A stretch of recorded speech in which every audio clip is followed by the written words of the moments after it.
Previous case में हमने R L load with freewheeling diode के साथ single phase half wave thyristor circuit पढ़ा था। इस केस में अब हमें लोड करंट के आई नॉट का एक्सप्रेशन अगर हमें निकालना है तो हम कैसे निकालेंगे। सिंपली जैसा कि हमने उसमें किया था, सबसे पहले हम इसको क्या करेंगे, टर्न ऑन मोड में हम वोल्टेज इक्वेशन लिखेंगे, KVL equation. Turn on mode में मतलब थायरिस्टर जब टी ऑन है तो एफ डी क्या होगा, of. When thyristor T is on, या हम बोल सकते हैं कंडक्शन पीरियड के दौरान आई नॉट का अगर हमें एक्सप्रेशन निकालना है तो हम कैसे करेंगे। So for this we consider this wave form and this circuit.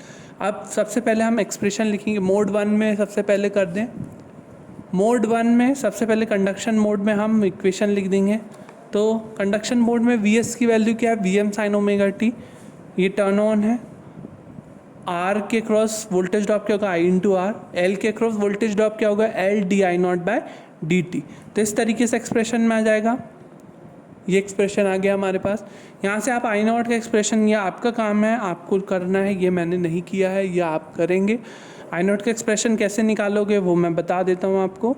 I not का एक्सप्रेशन यहाँ पे दो तरीके से निकालेंगे, जैसा कि प्रीवियस केस में मैंने बताया। एक होगा स्टडी स्टेट कंपोनेंट, एक होगा transient component. Steady state component में आरएल सर्किट में जनरली आई की वैल्यू क्या होती है, आई जो है वोल्टेज वी को लैग करता है फाई एंगल से। तो अगर वी की value V M sine omega T होती थी तो आई की वैल्यू क्या हो जाती थी, I M sine omega T minus phi, where I M क्या होता था, V by Z. Z R L circuit में जेड क्या होता है generally, under root R square plus X L square. तो ये वाला फॉर्म आप निकालेंगे यहाँ से। जेड यहाँ पे under root R square plus X L square है, जहाँ से टेन पाई की वैल्यू होगी equals to X by R L, X L by R. तो phi equals to ten inverse X L by R हम लिख सकते हैं। और ये है ट्रांजिएंट कंपोनेंट। ट्रांजिएंट कंपोनेंट निकालने के लिए हम इनिशियली कंडीशन लेंगे। इनिशियली हम वोल्टेज ज़ीरो अज्यूम करेंगे। ट्रांजिएंट कंडीशन में टी इक्वस टू ज़ीरो होगा, है ना। टी इक्वस टू ज़ीरो होगा तो ये वैल्यू हो जाएगी ज़ीरो। तो generally zero are I T plus L D I T by D T हम निकालेंगे। तो वहाँ से आई टी की वैल्यू आप इंटरचेंज करके लॉगरिदमिक फॉर्म में आएगा आपका इंटीग्रेशन का सोल्यूशन। उसका आप एक्सपोनेंशियल फॉर्म में करेंगे तो आपकी ए ई की power minus R L by T आएगा। तो ये आपको करना है, यहाँ पे मैंने स्टेप नहीं लिखे, ये आपको खुद करने हैं।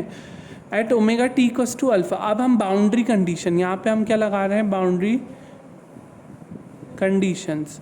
बाउंड्री कंडीशंस वो कंडीशन जिस पे पॉइंट पे आपको पर्टिकुलर क्वांटिटी की वैल्यू पता है। हम यहाँ किसके एक्सप्रेशन को एवेल्युएट कर रहे हैं, लोड करंट। तो लोड करंट के बाउंड्री कंडीशन जब हम लगाएंगे तो आप वेव फॉर्म में देख सकते हैं ओमेगा टी बराबर से अल्फ़ा पर, ओमेगा टी बराबर से अल्फ़ा, अल्फ़ा से यहाँ तक कंडक्शन है इसलिए हम यहाँ देखेंगे ओमेगा टी बराबर से अल्फ़ा पर आई की वैल्यू क्या है, आई नॉट के बराबर। तो हम क्या लिखेंगे, ओमेगा टी बराबर से अल्फ़ा पे आई नॉट बराबर से I naught, capital I naught. At that is हम लिख सकते हैं at T equals to alpha by omega I naught equals to I naught. तो आई नॉट को हम लिख सकते हैं I S plus I T, I S plus I T के फॉर्म में लिखेंगे हम यहाँ पर। तो आई नॉट की वैल्यू ये है और ए की वैल्यू यहाँ पे आप रख देंगे। इस वैल्यू, इस ए को जो आपने कैलकुलेट किया है, ध्यान रखें एक्सपोनेंशियल को हम ई की power R alpha by omega L भी लिख सकते हैं और इसी एक्सपोनेंशियल को ई एक्स पी के फॉर्म में R alpha by omega L भी लिख सकते हैं। एक्सपोनेंशियल को दो रूप में लिख सकते हैं, ई की पावर में भी और ई एक्स पी लिख के अंडर द ब्रैकेट भी हम इसको वैल्यू को लिख सकते हैं। तो ए इक्वस टू जनरली ये वैल्यू को हम कहाँ रख देंगे, यहाँ पर, इस पॉइंट पर, है ना। ये इस वैल्यू को उठा के हमने यहाँ रखा और I naught equals to V M by Z sine omega T minus five plus ये वैल्यू यहाँ पे रखने के बाद ई एक्स पी, एक्सपोनेंशियल में ये भी है और एक्सपोनेंशियल में ये भी है तो ई की पावर में सब प्लस हो जाएंगे माइनस आर बाय एल, और इसको एक कॉमन टर्म में लिख दिया है मैंने T minus alpha by omega के फॉर्म में, ठीक है। तो ओमेगा टी माइनस फाइव के फॉर्म में लिखते हैं जनरली हम, तो इसको भी मैंने minus R by L T minus alpha by omega के फॉर्म में लिख दिया। अब हम मोड टू पे आएंगे। मोड टू हमारा है पाई से two pi plus alpha, three pi से four pi plus alpha. Wave form में हम देख सकते हैं ये अल्फ़ा है और ये पाई है। ये इंस्टेंट क्या हो जाएगी, ये वाली ये होगी पाई प्लस अल्फ़ा, है ना, pi plus sorry two pi plus alpha ये पॉइंट क्या है 2 पाई, ये पॉइंट क्या हो जाएगा 2 पाई प्लस अल्फ़ा, ये हो जाएगा 3 पाई, और ऐसे आने वाला स्टेज होगा 4 पाई प्लस अल्फ़ा। तो फ्री व्हीलिंग पीरियड कहाँ से कहाँ तक है देखें आप, पाई से 2 पाई प्लस अल्फ़ा तक। तो वही हमने यहाँ पे लिखा है, तो यहाँ पर हमने यही लिखा है पाई से 2 पाई प्लस अल्फ़ा, 3 पाई से 4 pi plus alpha free wheeling mode के लिए। फ्री व्हीलिंग मोड के लिए V M sine omega T क्या हो जाएगा 0। क्यों? फ्री व्हीलिंग मोड के में दौरान फ्री व्हीलिंग डायोड जो है वो सोर्स से जुड़ा हुआ नहीं रहेगा। तो फ्री व्हीलिंग डायोड जो है सोर्स से जुड़ा हुआ नहीं रहेगा, उसके कारण जो करंट फ्लो होगा आई नॉट वो इसके थ्रू फ्लो होगा। तो इस केस में v की वैल्यू 0 होगी, तो बचेगा क्या, सिर्फ R I not plus L D I not by D T equals to 0।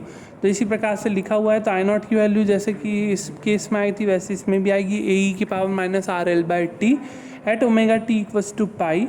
अब ओमेगा बाउंड्री कंडीशन से हम यहाँ पे भी ए की वैल्यू निकालेंगे, तो ओमेगा टी बराबर से पाई पर ये वैल्यू जो है वो क्या है, आई नॉट 1 के बराबर है। तो at omega T equals to pi पर ये आई नॉट 1 के बराबर है, तो ये मैंने लिख दिया यहाँ पर। तो ओमेगा टी इक्वस टू पाई है, मतलब टी इक्वस टू क्या होगा, पाई बाय ओमेगा। तो ए की वैल्यू यहाँ से आएगी आई नॉट 1 ई की power R pi by omega L. तो आई नॉट को हम लिख सकते हैं I naught exponential R by L T minus pi by omega.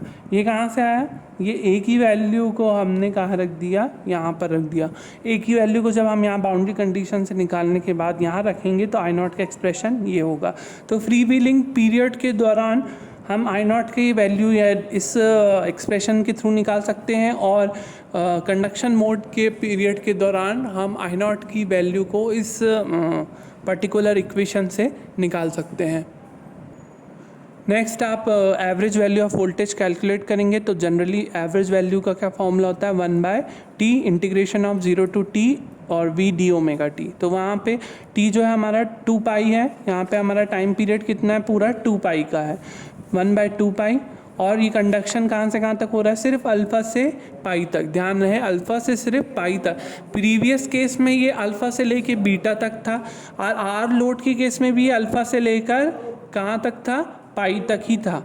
तो ये आर लोड में भी यही वेव फॉर्म मिलती थी आपको, बस करंट की वेव फॉर्म ये नहीं होती थी ये, लेकिन वोल्टेज की वेव फॉर्म यही होती थी। तो वी नॉट की वैल्यू हम इसी प्रकार से निकालेंगे, V M by 2 pi 1 plus cos alpha. ये साइन ओमेगा टी का इंटीग्रेशन सॉल्व करने के बाद आपकी वैल्यू आएगी 1 प्लस कॉस अल्फ़ा। और I naught is equals to average value of voltage निकालना है, तो V naught by R V M by 2 pi R 1 plus cos alpha. तो वी नॉट ये हो गया, आई नॉट ये हो गया। इसके बाद वी नॉट आर आपको निकालना है, ये आप करेंगे। ये कैसे निकालेंगे, इसे 1 बाई टी करके इंटीग्रेशन ऑफ 0 टू 2 करके V square D omega T कर ये वैल्यू आपको निकालना है। और ये किस में रहता था, अंडर रूट में। तो अंडर रूट में लिख सकते हो या तो 1 बाई 2 में। तो वी नॉट आर की वैल्यू यहाँ से जो भी आएगी आपको कैलकुलेट करना है, वो जनरली वही है आएगी जो आपके प्रीवियस केस में आई थी, V M by 2 root pi under the bracket pi minus alpha plus 1 by 2 sine 2 alpha, जो कि आपके आर लोड के केस में आई थी। तो इस केस में भी आपकी वी नॉट आर की वैल्यू यही आएगी, और इसी हिसाब से आप आई नॉट आर लिखेंगे, तो that is equals to V not R by R. Generally ये आई नॉट आर की वैल्यू होगी। तो ये वैल्यूज़ आप निकालेंगे, लिखेंगे अपनी कॉपी में, ये आपका काम है।